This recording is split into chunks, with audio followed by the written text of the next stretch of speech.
Hello दोस्तों, हम आज आपको यूपी पुलिस कांस्टेबल एग्जाम के 50 करंट अफेयर के क्वेश्चंस पढ़ाने वाले हैं। चलिए बिना देरी किए शुरू करते हैं और चैनल को सब्सक्राइब करना ना भूलें।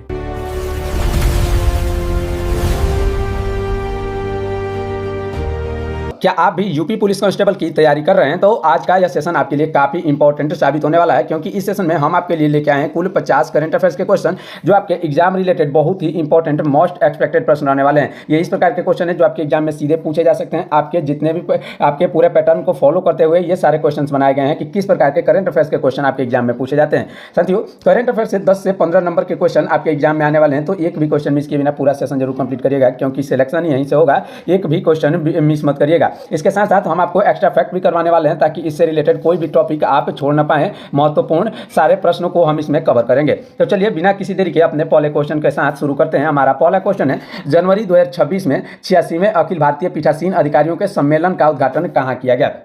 इसका उद्घाटन कहाँ किया गया? तो इसका सही आंसर क्या होगा? ऑप्शन नंबर बी, यानी लखनऊ में। कहाँ पे किया गया? लखनऊ इसका बिल्कुल करेक्ट आंसर हो जाएगा। साथियों, इससे यह क्वेश्चन पूछा जा सकता है कि इसकी अध्यक्षता किसने की? इसकी अध्यक्षता लोकसभा अध्यक्ष किसने? लोकसभा अध्यक्ष ओम बिरला ने की। किसने की? ओम बिरला ने इसकी अध्यक्षता की है। और याद रखिएगा, यह 86वां अखिल भारतीय पीठासीन अधिकारियों का सम्मेलन था। अगर लखनऊ के बारे में बात करी जाए तो लखनऊ जो है गोमती नदी के किनारे स्थित है। बार बार पूछा जाने वाला क्वेश्चन है कि लखनऊ किस नदी के किनारे है। लखनऊ जो है गोमती नदी के किनारे स्थित है, जिसे नवाबों का शहर भी कहा जाता है। इन सारी बातों को आप ध्यान रखेंगे, ये क्वेश्चन आपके एग्जाम में पूछे जाते हैं। अगला प्रश्न देखते हैं, इसरो का गगनयान मिशन कब तक लॉन्च किए जाने का लक्ष्य है? इसरो का जो गगनयान मिशन है वह लॉन्च होगा 2025-26 में। कब होगा? ऑप्शन नंबर बी, 2025-26 में लॉन्च होने का जो है मिशन है।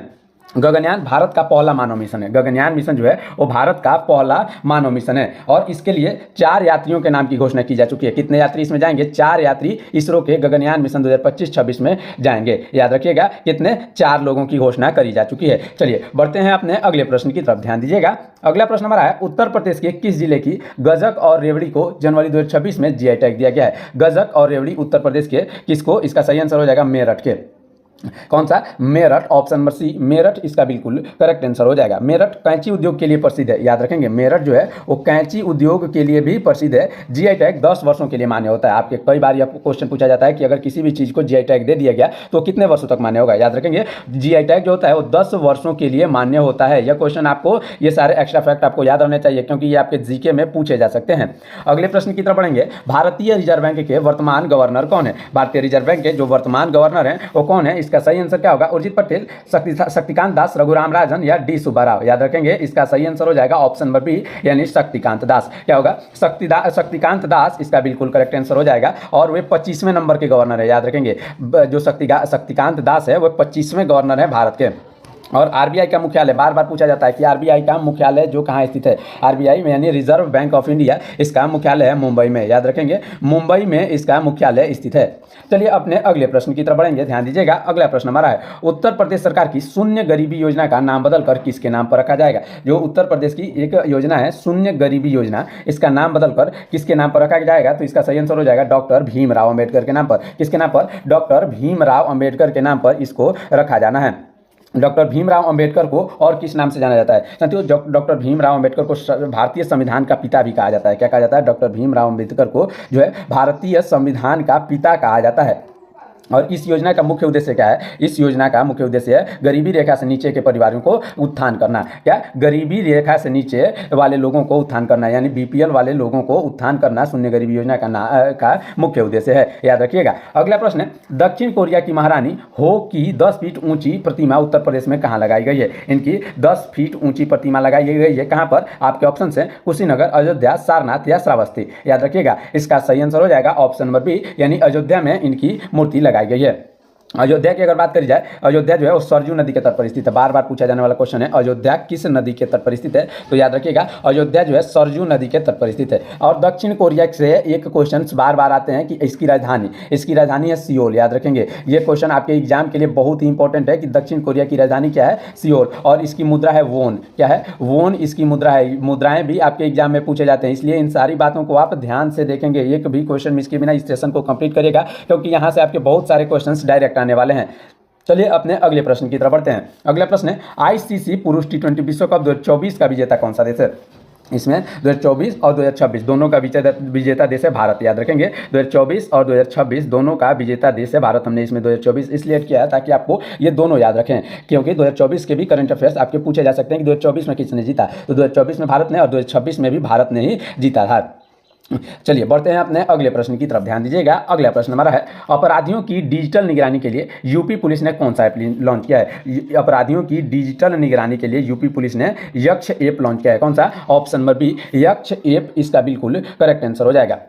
यह ऐप यूपी पुलिस द्वारा अपराधियों की निगरानी हेतु बनाया गया है। किसके लिए? अपराधियों की निगरानी हेतु यह एप्लीकेशन बनाया गया है। और यूपी पुलिस, अगर बात करें यूपी पुलिस से रिलेटेड, आपका यह क्वेश्चन बहुत ही इंपॉर्टेंट रहेगा, जीके के लिए बहुत ही इंपॉर्टेंट रहेगा कि यूपी पुलिस का मुख्यालय कहाँ स्थित है। याद रखिएगा, यूपी पुलिस का मुख्यालय जो है लखनऊ में है। कहाँ पर है? लखनऊ में है इसका मुख्यालय। चलिए बढ़ते हैं अपने अगले प्रश्न की तरफ। भारत का पहला डार्क स्काई रिजर्व कहाँ बना है? भारत का जो पहला डार्क स्काई रिजर्व बना है वह कहाँ बना है? आपके ऑप्शन हैं ए उत्तराखंड, बी सिक्किम, सी लद्दाख या हिमाचल प्रदेश में। कहां पर बना है? इसका सही आंसर आप बताइएगा, जल्दी जल्दी कमेंट करिए। अगर आपको याद है तो आप जल्दी जल्दी कमेंट करिएगा। इसका सही आंसर हो जाएगा ऑप्शन नंबर सी। क्या हो जाएगा? लद्दाख। लद्दाख में पहला डार्क स्काई रिजर्व बना है। ठीक है, क्या बना है? डार्क स्काई रिजर्व कहां बना है? लद्दाख में साथियों। यह हेनले में बनाया गया है। लद्दाख जो है एक केंद्र शासित प्रदेश है, इसको भी आप याद रखेंगे। लद्दाख जो है एक केंद्र शासित प्रदेश है और सबसे बड़ा केंद्र शासित प्रदेश यानी क्षेत्रफल की दृष्टि से सबसे बड़ा केंद्र शासित प्रदेश लद्दाख ही है, इसको भी आप याद रखेंगे। ठीक है, चलिए बढ़ते हैं अपने अगले प्रश्न की तरफ। अगला प्रश्न देखेंगे, ध्यान दीजिएगा। बायोफैक इंडिया का ये 17वां संस्करण कहाँ आयोजित हुआ? किसका? बायोफैक इंडिया का जो 17वां संस्करण हुआ वह कहाँ हुआ? इसका सही आंसर हो जाएगा, इसका सही आंसर क्या हो जाएगा? ऑप्शन नंबर सी यानी ग्रेटर नोएडा। क्या हो जाएगा? Greater Noida. Option number C इसका बिल्कुल करेक्ट आंसर हो जाएगा। और यह क्यों किया गया? इसका आयोजन क्यों किया गया? यह क्वेश्चन आपको भी लग रहा होगा कि इसका आयोजन क्यों हुआ। तो यह जैविक खेती को बढ़ावा करने के लिए हुआ। किसके? जैविक खेती को बढ़ावा देने के लिए यह एक अंतर्राष्ट्रीय सम्मेलन है। ग्रेटर नोएडा को औद्योगिक विकास केंद्र के रूप में जाना जाता है। यह बार बार पूछा जाता है कि औद्योगिक विकास केंद्र के रूप में किसको जाना जाता है? तो उत्तर प्रदेश का जो है ग्रेटर नोएडा उत्तर प्रदेश के इसको औद्योगिक विकास केंद्र के रूप में जाना जाता है। अगला प्रश्न देखते हैं, एशियाई खेल 2026 का आयोजन कहां किया जाएगा? एशियाई खेल यानी एशियन गेम्स 2026 इसका आयोजन किया जाना है कहां पर? इसका सही आंसर आप बताइएगा। ऑप्शन आपके ऑप्शन है बीजिंग, सियोल और है जापान, बैंकॉक। इसका सही आंसर क्या हो जाएगा? ऑप्शन नंबर सी यानी आईची नायोगा जापान में इसका आयोजन होगा। कहाँ पर? आईची नायोगा जापान में इसका आयोजन होगा। और जापान की अगर बात करें जाए तो जापान की राजधानी कहाँ है? जापान की राजधानी है टोक्यो। साथियों राजधानी बहुत ही इंपॉर्टेंट रहते हैं क्योंकि इससे भी क्वेश्चंस बहुत बार पूछे जाते हैं। और इसकी मुद्रा है येन। क्या है? इसकी मुद्रा है येन। ये सारी बातें आप याद रखेंगे। और अगर बात कर जाए 2022 के एशियाई खेल कहाँ हुए थे? 2022 के जो एशियाई खेल हुए थे वो चीन में हुए थे, चीन के हांगझू में। कहाँ पर? चीन के हांगझू में हुए थे। चलिए बढ़ते हैं अपने अगले प्रश्न की तरफ, ध्यान दीजिएगा। हमारा अगला प्रश्न क्या है? अगला प्रश्न है, उत्तर प्रदेश का पहला भारत का दूसरा ग्रीन हाइड्रोजन प्लांट कहाँ खुलेगा? उत्तर प्रदेश का पहला और भारत का दूसरा ग्रीन हाइड्रोजन प्लांट यह खोला जाना है कहाँ पर? इसके आपके ऑप्शन हैं ए बरेली, गोरखपुर, मथुरा या आगरा। क्या हो जाएगा? इसका सही आंसर हो जाएगा गोरखपुर। साथियों क्या होगा? गोरखपुर। ऑप्शन नंबर बी इसका बिल्कुल करेक्ट आंसर हो जाएगा। यह जो है उत्तर प्रदेश का, यहाँ का उत्तर प्रदेश यानी यूपी का पहला हाइड्रोजन प्लांट है और भारत का दूसरा हाइड्रोजन प्लांट है। गोरखपुर में कौन सा मंदिर सबसे प्रसिद्ध है? याद रखिएगा, गोरखपुर में सबसे प्रसिद्ध मंदिर है गोरखनाथ मंदिर। इसको भी आप याद रखेंगे, कई बार यह क्वेश्चन आपके पूछा जाता है कि गोरखनाथ मंदिर कहाँ है, तो याद रखेंगे यह कहाँ है? गोरखपुर में। अगले प्रश्न की तरफ बढ़ेंगे, नीति आयोग के वर्तमान सीईओ कौन है? नीति आयोग के जो वर्तमान सीईओ है वो कौन है? इसका सही आंसर हो जाएगा ऑप्शन, आपके ऑप्शन हैं सुमन बेरी, अभिकांत दास, BVR सुब्रमण्यम या परमेश्वरन अय्यर। याद रखेंगे ऑप्शन नंबर सी यानी BVR सुब्रमण्यम इसका बिल्कुल करेक्ट आंसर हो जाएगा। नीति आयोग के वर्तमान सीईओ है BVR सुब्रमण्यम। चलिए अपने अगले प्रश्न की तरफ बढ़ेंगे, ध्यान दीजिएगा। अगला प्रश्न है, अगस्त 2025 में उत्तर प्रदेश के नए मुख्य सचिव कौन बने हैं? बहुत ही इंपॉर्टेंट प्रश्न रहेगा आपके एग्जाम के लिए। इसके नए कौन बने हैं? तो इसका सही आंसर क्या हो जाएगा? इसका सही आंसर हो जाएगा मनोज सिंह बेन। कौन बने हैं? Option number C Manoj Singh Ben इसका बिल्कुल करेक्ट आंसर हो जाएगा। मुख्य सचिव कौन होते हैं? मुख्य सचिव जो होते हैं राज्य सरकार के, किसके? राज्य सरकार के मुख्य सचिव राज्य सरकार के सलाहकार कहलाते हैं। राज्य सरकार के मुख्य सलाहकार होते हैं। कौन होते हैं? मुख्य सचिव। चलिए बढ़ते हैं अपने नेक्स्ट प्रश्न की तरफ। दुनिया की पहली चिकनगुनिया वैक्सीन का नाम क्या है? दुनिया की पहली चिकनगुनिया वैक्सीन, यह बहुत ही इंपॉर्टेंट प्रश्न है। इसके ऑप्शन से आपको कोवैक्सीन आपको भी पता है, ये कोविड का है। किसका है? कोविड का एक वैक्सीन है। और मॉस्क्यूरिक्स, इचिक्स और R21। इसका सही आंसर क्या होगा? ऑप्शन नंबर बी यानी मॉस्क्यूरिक्स। क्या होगा? ऑप्शन नंबर, इसका सही आंसर ऑप्शन नंबर सी हो जाएगा इक्सचिस्क। ऑप्शन नंबर सी इक्सचिस्क इसका बिल्कुल करेक्ट आंसर होगा। अगले प्रश्न की तरफ बढ़ेंगे। अगला प्रश्न है, पहले खेलो इंडिया वाटर स्पोर्ट फेस्टिवल में उत्तर प्रदेश किस स्थान पर रहा? इसमें उत्तर प्रदेश किस स्थान पर रहा? तो इसका सही आंसर क्या होगा? याद रखिएगा, इसका सही आंसर हो जाएगा ऑप्शन नंबर डी यानी चौथे स्थान पर।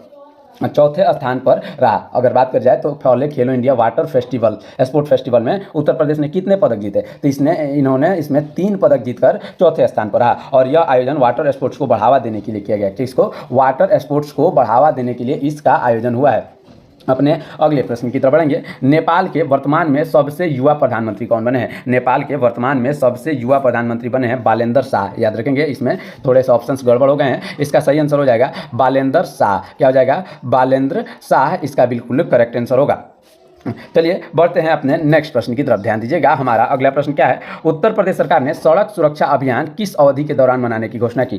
किस अवधि के दौरान मनाने की घोषणा की? आपके ऑप्शन हैं 1 से 15 दिसंबर, 1 से 31 जनवरी और 15 से 30 मार्च या पूरे फरवरी माह तक। इसका सही आंसर हो जाएगा ऑप्शन नंबर बी यानी 1 से 31 जनवरी 2026 तक सड़क सुरक्षा महाअभियान मनाने की घोषणा करी गई थी।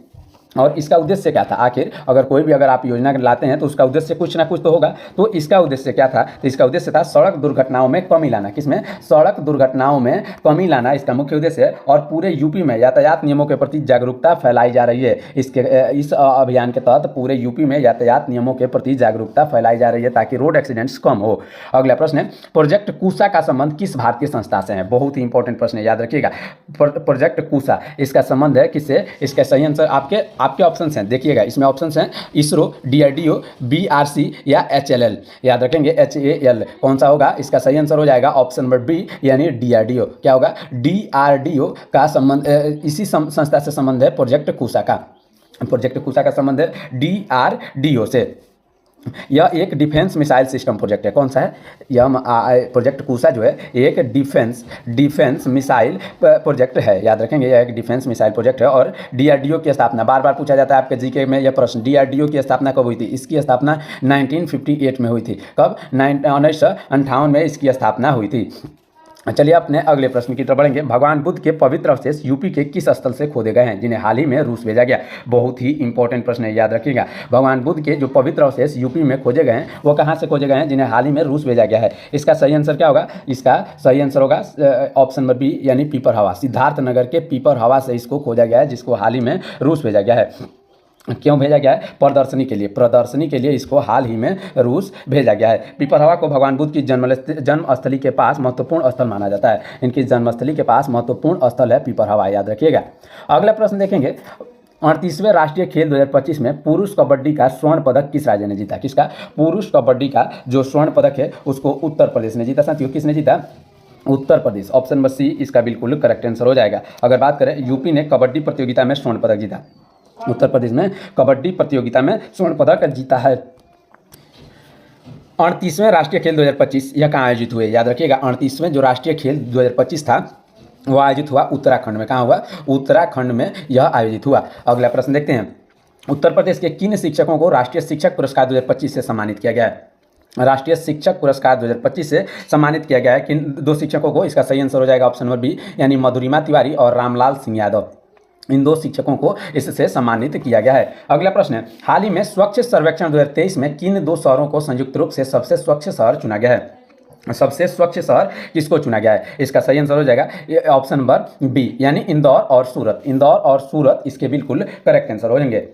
इंदौर की बात करें तो इसे 7वीं बार, इंदौर को 7वीं बार सबसे स्वच्छ शहर बनाया गया है। और सूरत जो है वो ताप्ती नदी के किनारे है। इसको आप याद रखेंगे, सूरत कहाँ स्थित है? ताप्ती नदी के किनारे स्थित है। अगला प्रश्न है, अयोध्या दीपोत्सव 2025 में कुल कितने दीपक जलाकर विश्व रिकॉर्ड बनाया गया? अयोध्या दीपोत्सव 2025 में कुल कितने दीपक जलाए गए? तो इसका सही आंसर हो जाएगा 26,17,000। कितना? 26,17,215। कितने? 26,17,215।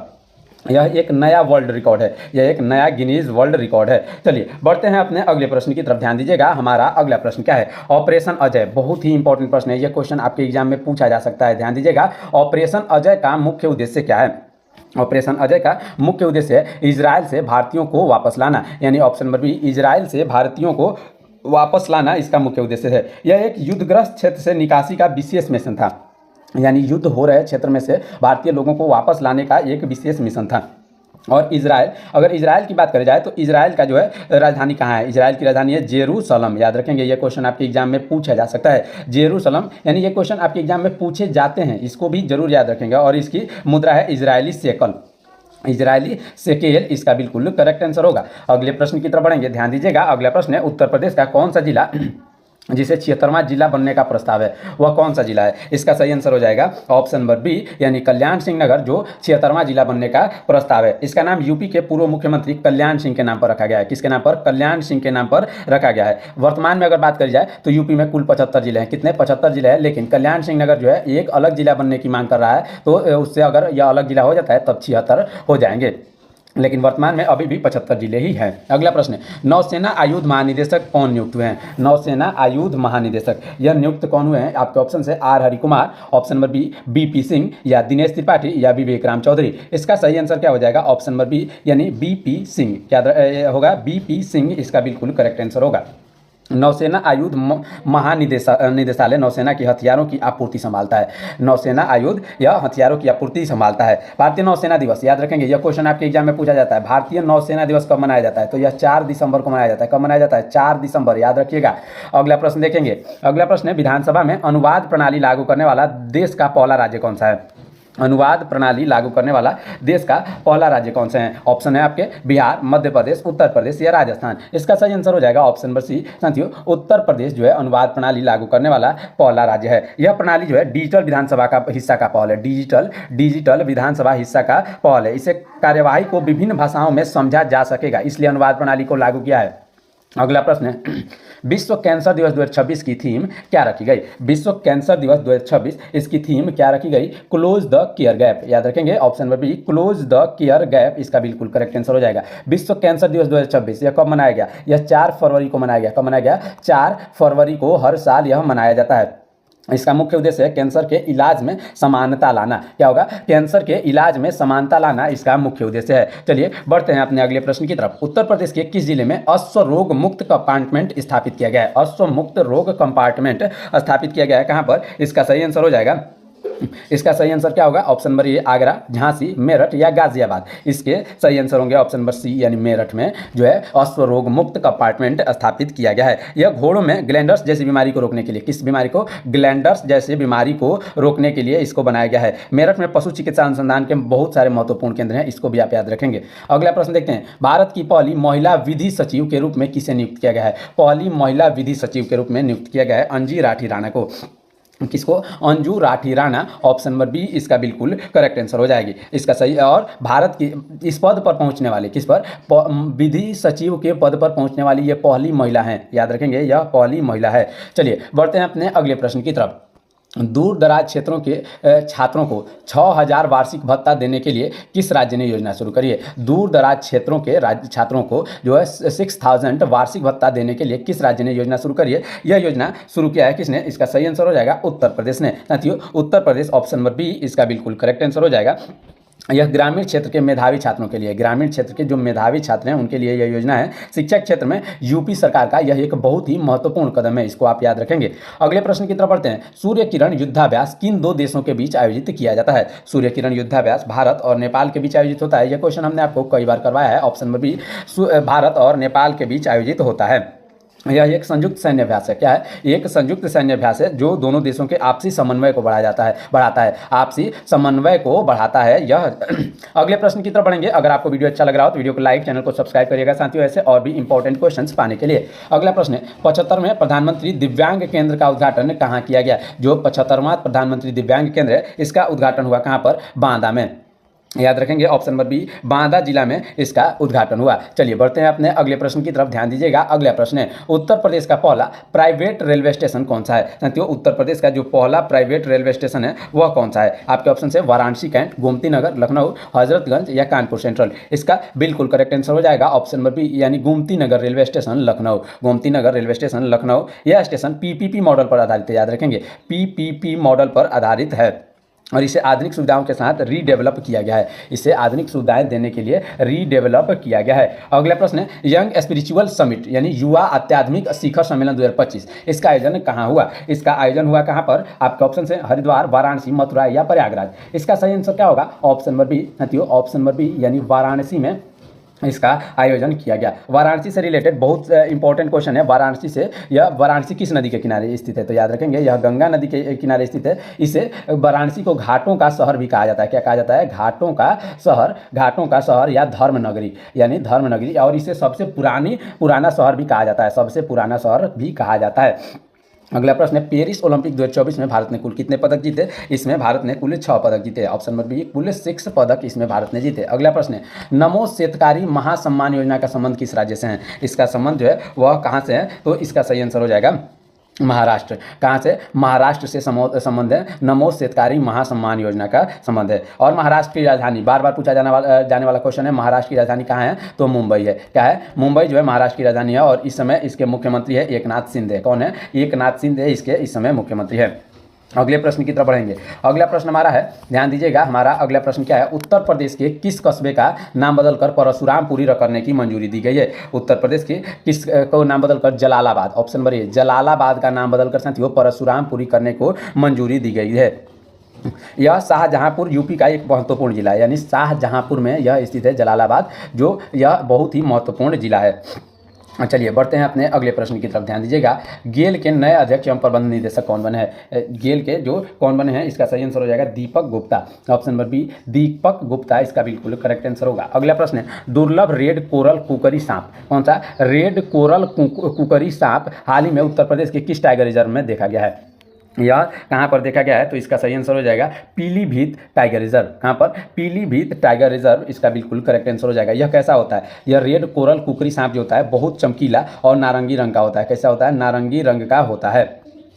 और अगर बात कर जाए पीलीभीत कहाँ स्थित है, तो पीलीभीत उत्तर प्रदेश के में स्थित है, नेपाल सीमा के पास था। कहाँ पर? नेपाल सीमा के पास पीलीभीत टाइगर रिजर्व स्थित है। अगला प्रश्न है काशी तमिल संगम के तीसरे संस्करण का आयोजन कहाँ किया गया? इसके तीसरे संस्करण का जो आयोजन हुआ वो वाराणसी में हुआ। ऑप्शन नंबर बी वाराणसी में इसका उद्घाटन हुआ। यह भारत का एक भारत श्रेष्ठ पहल का हिस्सा है। कौन सा? एक भारत श्रेष्ठ पहल जो है इसका एक हिस्सा है यह काशी तमिल संगम। अगले प्रश्न की तरफ बढ़ते हैं। ध्यान दीजिएगा, हमारा अगला प्रश्न है भारत का सबसे लंबा समुद्री पुल जिसे अटल सेतु है किस शहर में स्थित है? सबसे लंबा समुद्री पुल जो अटल सेतु है वह कहाँ स्थित है? आपके ऑप्शन हैं चेन्नई, मुंबई, कोलकाता या कोच्चि। इसका सही आंसर हो जाएगा कहाँ पर? मुंबई में। कहाँ पर? मुंबई इसका बिल्कुल करेक्ट आंसर हो जाएगा, जो भारत का सबसे लंबा समुद्री पुल है। और इसकी लंबाई कितनी है? इसकी लंबाई है 21.8 किलोमीटर। कितनी है? 21.8 किलोमीटर इसकी लंबाई है। इसको आप याद रखिएगा। अगला प्रश्न है यूपी दिवस 2026 समारोह के मुख्य अतिथि कौन थे? यूपी दिवस 2026 समारोह के जो मुख्य अतिथि थे वह अमित शाह थे। कौन थे? Option number B Amit Shah इसके मुख्य अतिथि रहे हैं। अगले प्रश्न की तरफ बढ़ेंगे। मिशन शक्ति का हाल ही में कौन सा संस्करण लॉन्च किया गया है? मिशन शक्ति इसका कौन सा संस्करण लॉन्च हुआ है? आपके ऑप्शन है तीसरा, चौथा, पांचवा या छठा। इसका सही आंसर क्या होगा? इसका करेक्ट आंसर हो जाएगा ऑप्शन नंबर सी यानी 5वां। मिशन शक्ति का यह 5वां संस्करण था। और यह क्यों चलाया गया? यह मिशन क्यों चलाया गया? तो यह मिशन महिलाओं की सुरक्षा और सशक्तिकरण के लिए, किसके? महिलाओं की सुरक्षा और सशक्तिकरण के लिए शुरू किया गया। इसी के तहत पिंक बूथ की भी जो है और महिला हेल्पलाइन को मजबूत किया गया। अगले प्रश्न की तरफ बढ़ेंगे, ध्यान दीजिएगा। अगला प्रश्न हमारा है दिल्ली के नए उपराज्यपाल के रूप में, अगला प्रश्न, एक जिला एक व्यंजन पहल किस राज्य सरकार द्वारा शुरू की गई है? एक जिला एक व्यंजन इसको शुरू किया गया है किसके द्वारा? इसका सही आंसर हो जाएगा उत्तर प्रदेश के द्वारा। Option number B Uttar Pradesh ने एक जिला एक व्यंजन पहल शुरू किया है। यह ODOP की सफलता के बाद शुरू की गई। किसके साथ? ODOP के बाद शुरू की गई है। अगले प्रश्न की तरफ बढ़ेंगे, ध्यान दीजिएगा। हमारा लास्ट प्रश्न रहने वाला है यशदा मेडिसिटी अस्पताल जिसका उद्घाटन हाल ही में हुआ है में बेड क्षमता कितनी है? इसमें बेड क्षमता जो है 1200 बेड है। कितने? 1200 बेड, जिसको गाजियाबाद में शुरू किया गया है। कहाँ पर? गाजियाबाद में शुरू किया गया है। यह गाजियाबाद के कौशाम्बी में स्थित है। कहाँ? गाजियाबाद के कौशाम्बी में स्थित अत्याधुनिक अस्पताल है, एक आधुनिक अस्पताल है। गाजियाबाद को दिल्ली NCR का महत्वपूर्ण शहर माना जाता है। किसका? दिल्ली NCR का महत्वपूर्ण शहर माना जाता है गाजियाबाद को। ये सारे क्वेश्चंस और सारे इंपॉर्टेंट फैक्ट आपके लिए बहुत ही इंपॉर्टेंट थे। अगर आपने इस सेशन को पूरा ढंग से कंप्लीट कर लिया तो आपके 2 से 3 नंबर के क्वेश्चन आपको यहीं से आ जाने वाले हैं। तो आपको यह क्लास कैसा लगा आप हमें कमेंट में बताइएगा। अगर अच्छा लगा हो तो इसको लाइक और चैनल को सब्सक्राइब करिएगा ऐसे और भी इंपॉर्टेंट क्वेश्चन पाने के लिए। चलिए मिलते हैं नेक्स्ट वीडियो में, तब तक के लिए रखिए अपना ख्याल। धन्यवाद। जय हिंद।